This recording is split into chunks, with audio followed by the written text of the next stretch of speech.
What's up, ladies and gentlemen, and welcome back to the Jacob and Me Nerdcast show, where me and my best friend Jacob here talk about anything and everything in video game, pop culture, stuff like that, and anything else we like to jerk off to.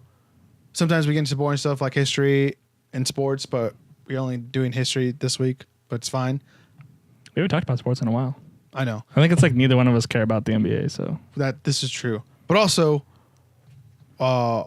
in this episode, we are going to be talking about what's going to happen to Bungie. Last week, we talked about a little bit of it, but we're going to actually give us our actual predictions and stuff and what we think is going to happen. Predictions. We are also going to talk about our review of The Mule, a movie starring Clint Eastwood. And lastly, Kingdom Hearts is finally here. So some people are excited for that. So that'll be in our new releases. Jacob Bullard, how are you doing? I'm doing good. I've been going ham on the Redbox rentals over the last like 2 weeks. Ham. I've probably spent like $20 on Redbox in the last like 3 weeks. That's 20 movies. Well, sometimes I wasn't always good about like renting them and watching them the night that I rented them. So sometimes I paid for 2 nights, that sort of thing. I've watched probably like 8 to 9 movies over those like 2 or 3 weeks. Damn. I know. I've been catching up on a lot of stuff. Fire. A lot of good movies. 2019, saying. I got to get ready for those Oscars. I got to make sure I've seen everything. Hype. You got to watch Beautiful Boy. I need to watch that. I don't know, yeah. Let's get started? Yeah, I guess. How's your nibbles feeling? Normal. Okay. All right. Let's get into the new releases because we like to say the new stuff in the beginning of the podcast. Let's do it. Speaking of movies. Nothing new really in the theater. There are 4 movies coming out, but like no big. Really? It was like the kid who becomes king or whatever is one of them. Oh, no one cares about that. Yeah, there was not a lot of things coming out. I don't remember what the other 3 were, but they weren't terribly interesting. I think like February is where we start hitting the ground running. I think it's like Alita Battle Angel and like other stuff coming out then. TV, the final season, Friday, the 25th of January is going to be the release of the final 6 episodes of the Unbreakable Kimmy Schmidt. Have you ever watched it? I've actually never seen the show, but I know it's very popular on Netflix. Unbreakable. I've seen Unbreakable Kimmy Schmidt. When you scroll through shows and then it shows you the trailer, I always skip it because I don't care. Okay, that's fair. But it does have pretty good reviews, and I know it's a very popular show on Netflix. So if you guys are interested in that, final season starting this Friday. What number season is it? 5, I think. Oh, it's been going for a while. Yeah. You guys have been very loyal. Yep. And then lastly, for television, Monday the 28th of January is the season premiere or like mini-series premiere. It's not going to be a full season. It is a mini-series of a show called I Am the Night on TNT. This is a Patty Jenkins, Chris Pine teaming up again. Obviously, both of them saw huge success with the release of Wonder Woman, and they're working on Wonder Woman 1984. But the 2 of them are teaming up for this little miniseries on TNT. Yeah, it's been a show that's been promoted at movie theaters right before the previews start. Yeah. But it's also kind of like a period piece now. It is, yeah. I think.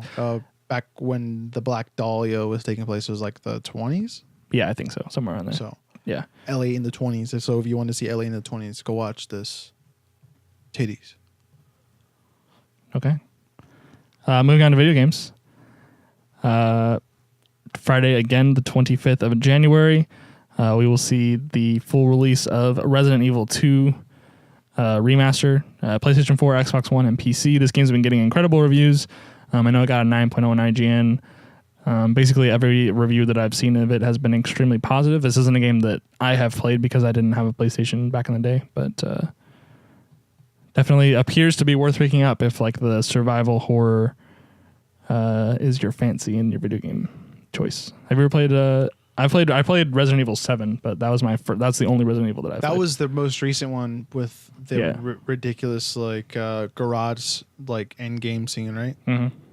No, I haven't played any Resident Evil at all because I never cared but maybe also because I don't like the original style of Resident Evil, of like it being like a horror survival game. So it never really appealed to me at all. Okay. There's been some games in that genre that's appealed to me, but I've just never really cared. Yeah, I'm not big into the zombie stuff anyway. But so. I've heard good things about this game in particular. Yeah. And that's why it's getting a remaster. This is for what a lot of what I've heard about this remaster is that like this is basically the gold standard of remasters. Mm-hmm. That like the way that they handled this with such extreme care and like, you know, keeping the systems that like made it great at the time, but like, you know, updating it for the new systems and stuff like that. And That also was I've like very heard, well handled. I've heard things where it's kind of, you can see how the controls didn't really age, I guess, or they've aged when you play the game, but it's also like this is how you play games back then. Yeah. So. Yep. So if you're interested in that comes out this Friday, and then finally, after what seems like an eternity in purgatory for this game, some way, somehow, Kingdom Hearts 3, I guess someone maybe had to like break in and like copy it onto a hard drive and then leave or something to get this game out. I heard a rumor where, I think maybe you said this, or like someone went in and totally deleted all the files on accident. What? Like That was definitely not me that said that. That's crazy. So I thought I heard someone say that, and I was like, that would be funny if that happened, and that's why this game is taking so long to make. They had to start over from scratch. That would suck. So Kingdom Hearts 3, at long last, this one is available on Xbox as well. I never played the Kingdom Hearts. I never owned a PlayStation again. So Kingdom Hearts, and I honestly don't really care about Disney properties. So unless you're Star Wars or Marvel, I don't care about you if you're in Disneyland.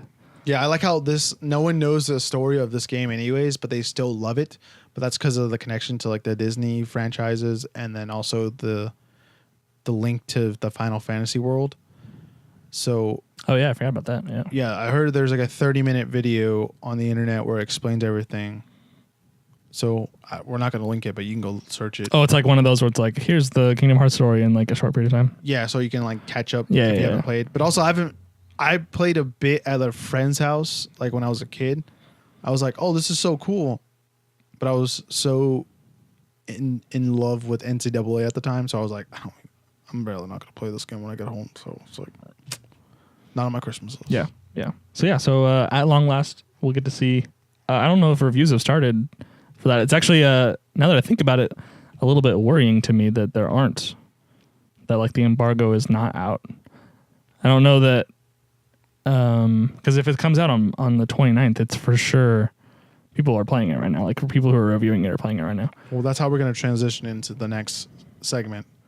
Okay. But before we transition, let us know how excited you are for Kingdom Hearts and for all the other new releases. Let us also know if what was it, Unbreakable? Unbreakable Kimmy Schmidt. Yeah, Unbreakable Kimmy Schmidt. Let us know how good that is, and if you're a fan of that, let us know.